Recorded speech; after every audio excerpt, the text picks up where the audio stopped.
Merci d'être avec nous sur Congo 26 Télévision pour vous informer. Bonsoir et bienvenue dans ce 19h30. Voici les grands titres.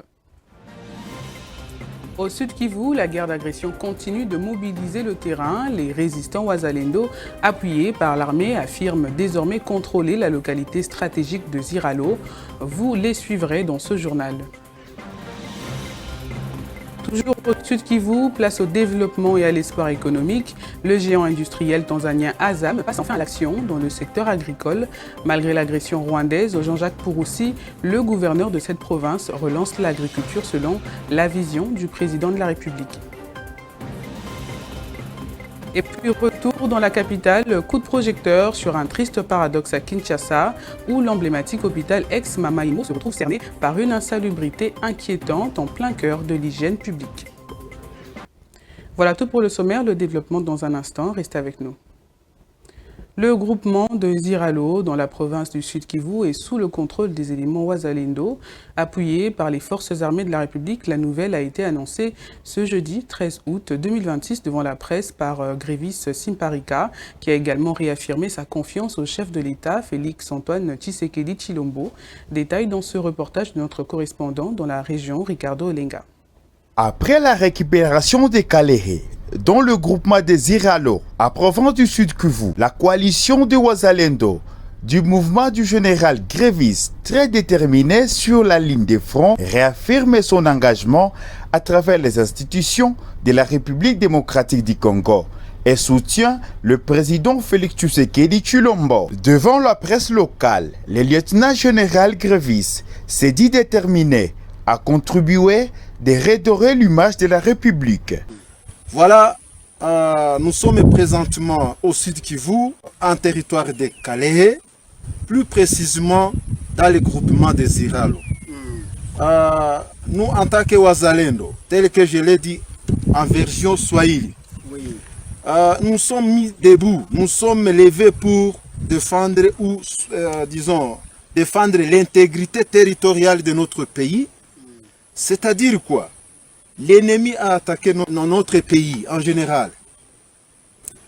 Nous sommes levés contre l'ennemi. Et j'espère que les exploits que nous sommes en train de mener depuis que la guerre a commencé, je sais que la plupart de la population congolaise connaît ce que font les Wazalendo aujourd'hui.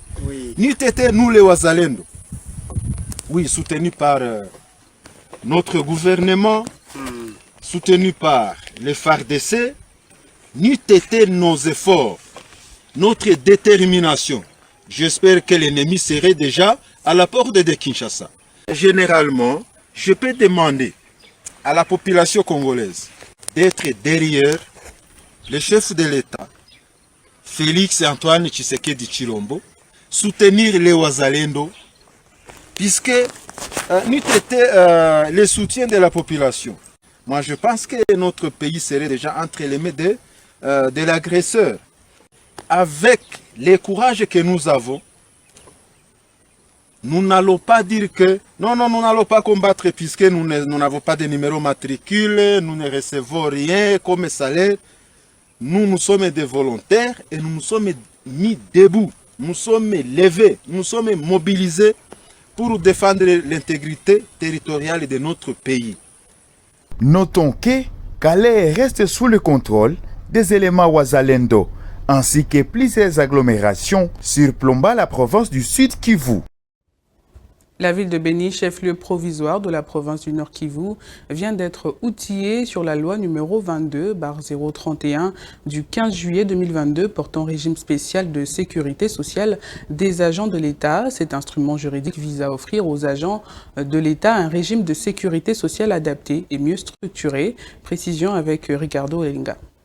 Autour de la loi numéro 22/31 du 15 juillet 2022 portant régime spécial de sécurité sociale des agents publics de l'État, la ville de Béni, chef-lieu provisoire de la province du Nord Kivu, vient d'être sensibilisée afin de mieux comprendre ce nouveau régime présenté comme homogène, spécial et efficace en matière de sécurité sociale.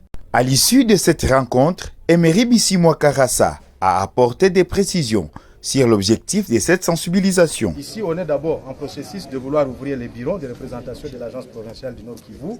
Et lorsque ce bureau sera ouvert, il sera en charge de recevoir tous les fonctionnaires actifs et passifs pour passer d'abord à l'immatriculation. Parce que dès qu'on est fonctionnaire de l'État mécanisé payé, on est d'abord bénéficiaire à la SENSAP. Mais pour ce faire, il faut d'abord avoir la carte de sécurité sociale comme garantie.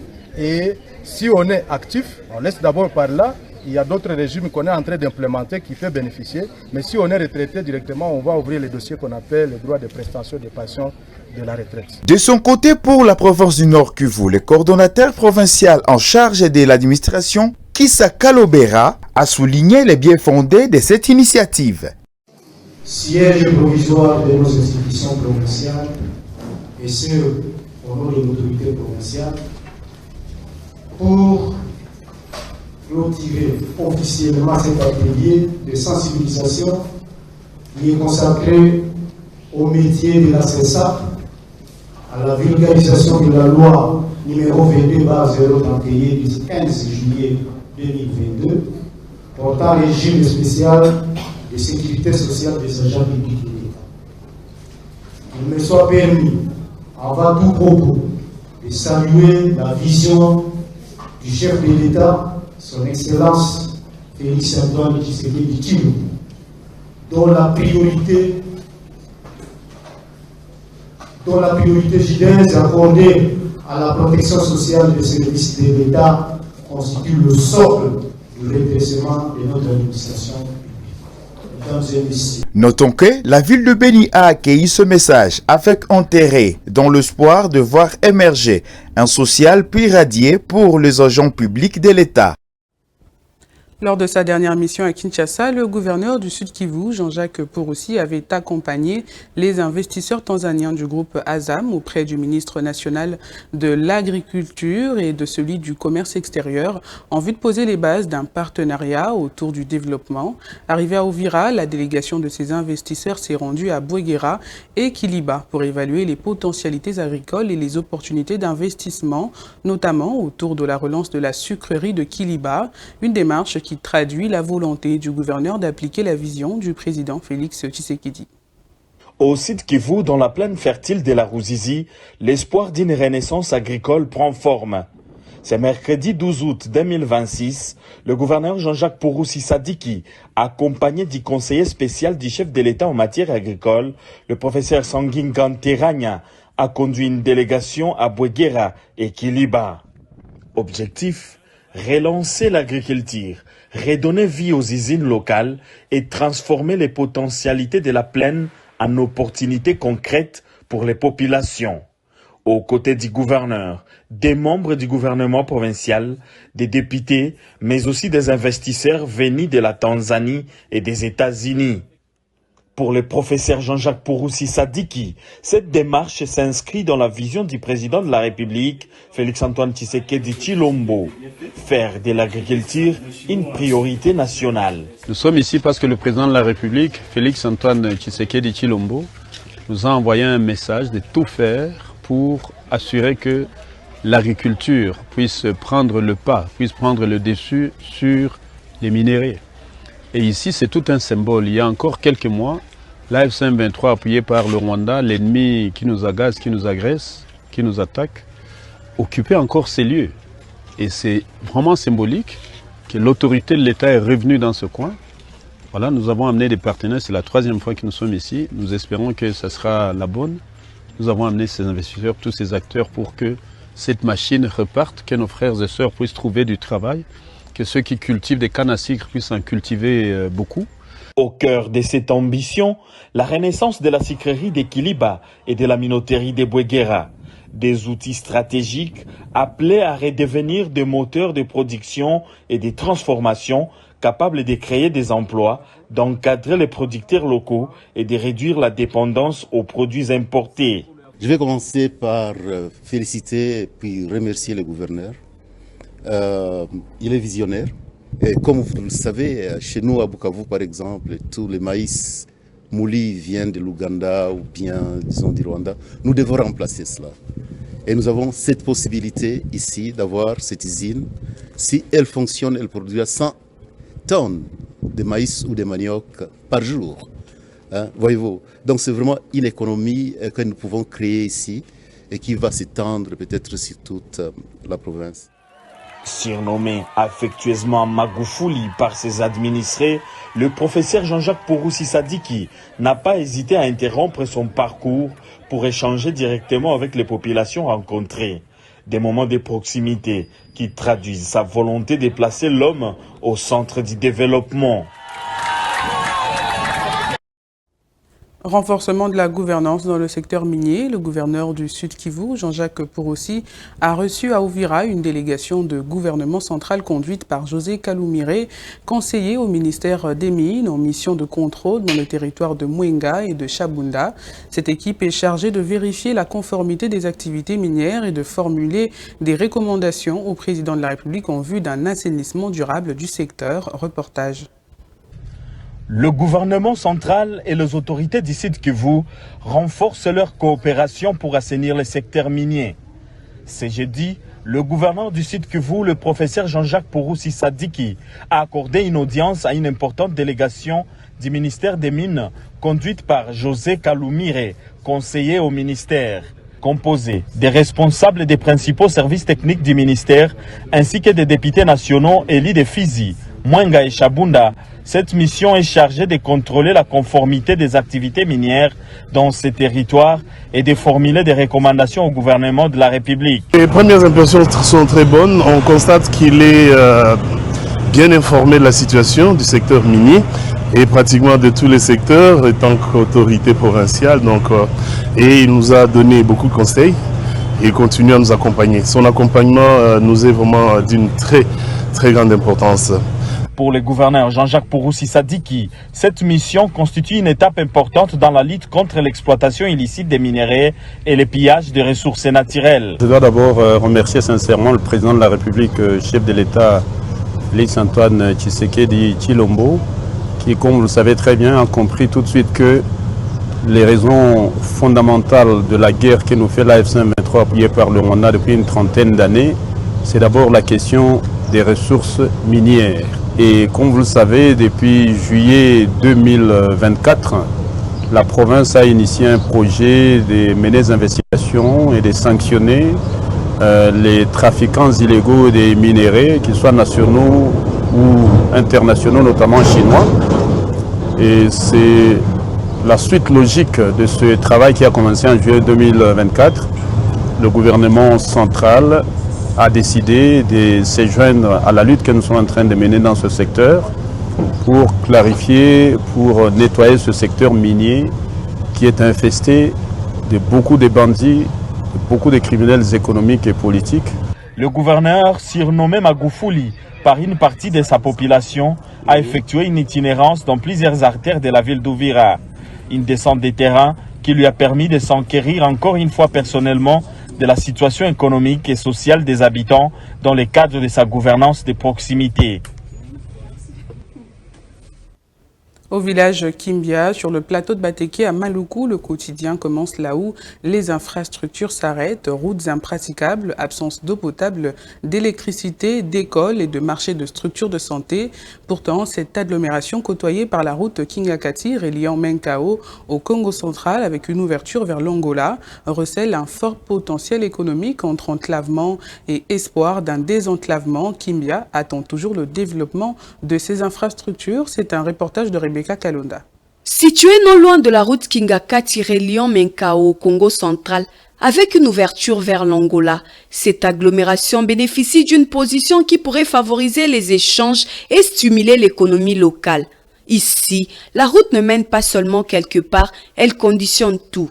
À Kimbia, chaque déplacement devient une preuve et chaque activité quotidienne est ainsi conditionnée par l'état des infrastructures. Cette situation complique l'accès aux services essentiels.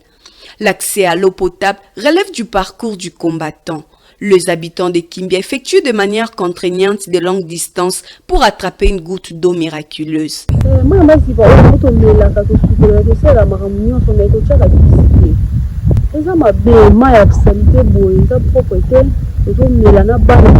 la malanzo que bien que c'est la présidente la biso avec la biso mawa biso pe toana ba congolais avec la biso mawa vraiment soutenir biso na mai au komela eza propre que.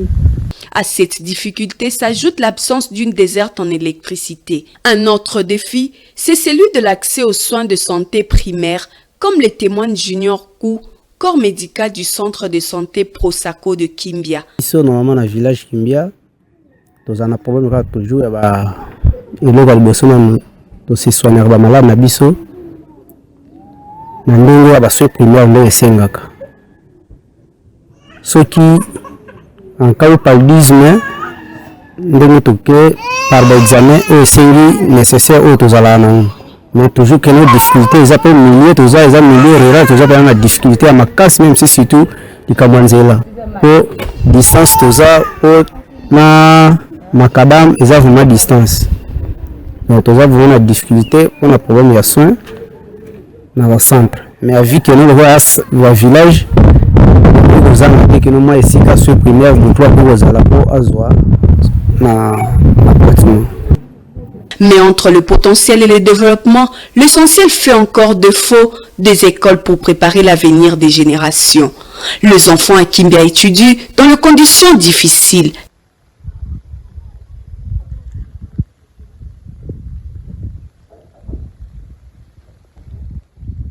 Au-delà de ces lots de difficultés, les femmes tentent malgré tout de développer des activités capables de générer des revenus. Elles s'activent dans la production et la commercialisation de chikwang, sans route praticable, avec un accès limité au marché.